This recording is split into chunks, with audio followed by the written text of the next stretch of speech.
Assalomu alaykum aziz dindoshlar. Kirib kelayotgan Barot kechasi muborak bo'lsin.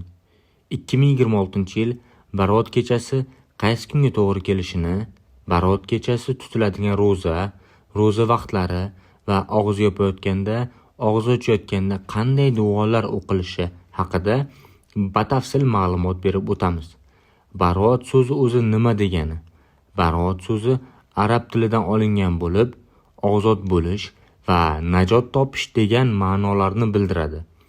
Barot kechasi 2026-yilning 2-fevral sanasidan 3-fevral sanasiga o'tar kechasiga to'g'ri kelmoqda.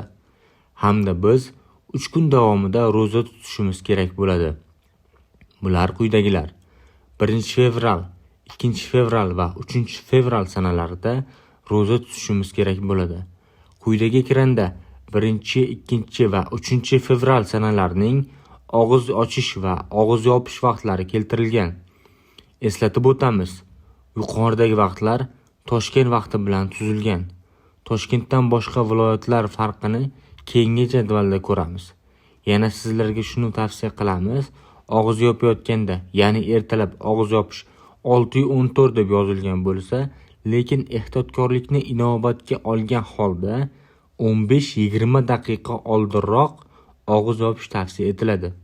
Chunki Toshkentning har xil joylarida namoz vaqtlari farq qiladi.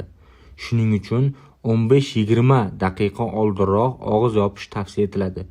Og'iz ochayotgan paytda ham haqiqatdan shom namozi bo'ldimi, iftorlik bo'ldimi, shularni inobatga olgan holda og'iz ochish tavsiya etiladi. Toshkentdan boshqa viloyatlardagi vaqtlar farqi quyidagi jadvalda keltirib o'tildi. Eslatib o'tamiz, ushbu jadvaldagi vaqtlar farq qilishi mumkin. Shuning uchun iloji boricha ehtiyotkorlik tavsiya etiladi. Og'iz yopayotganda ham ertalab 15-20 daqiqa oldinroq og'iz yopish tavsiya etiladi. Og'iz ochayotganda ham e'tibor berish kerak.